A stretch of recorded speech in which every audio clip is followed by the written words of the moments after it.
devotion natin mula sa Kasama ni Jesus ngayong araw ng Biyernes, ika-15 ng Agosto ay pinamagatang Sabik Matuto mula sa panulat ni Binibining Rosta Mary Goltom ng West Java, Indonesia.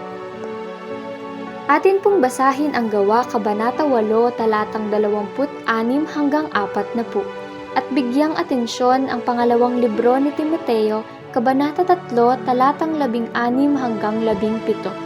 At ganito po ang sinasabi.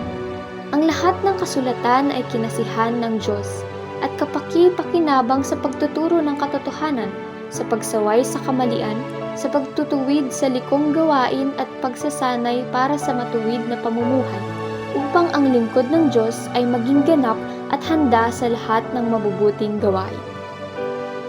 Nag-e-enjoy akong magturo ng math, isang subject na ayaw ng ilang mga estudyante ko. Ginagawa ko ang lahat para gawing masaya at kawili-wili ang pagtuturo ko sa kanila. Nang makita ni Felipe ang isang eunuko mula sa Ethiopia na nagbabasa ng kasulatan, masigla niyang tinanong kung naiintindihan ba niya ang binabasa niya. Dahil interesado ang eunuko, ginamit ni Felipe ang pagkakataong iyon para ipakilala si Jesus sa kanya. Sabik ang eunuko na matuto, kaya nakinig siya sa mga paliwanag ni Felipe. Dahil sa masigasig na pagtuturo ni Felipe, agad na nagpasya ang eunuko na magpabautismo at sumunod kay Jesus. Kapag may mga taong nagpapakita ng interes sa Diyos, magandang pagkakataon iyon para ipakilala natin sa kanila si Jesus. Pwede tayong gumaya sa pagiging masigasig ni Felipe sa pagbabahagi ng mabuting balita. Atin pong ipapanalangin sa araw na ito ay ang mga gurong nagbigay inspirasyon sa akin. Tayo po ay manalangin.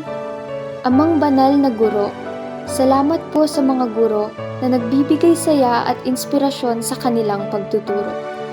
Tulungan mo po kaming ibahagi ang iyong magandang balita sa mga taong nakakasalamuhan namin ngayon.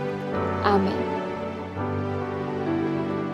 At ang isipin ngayong araw, ang saya ko sa magandang balita ng Diyos ay pwede ring magbigay saya at inspirasyon sa iba.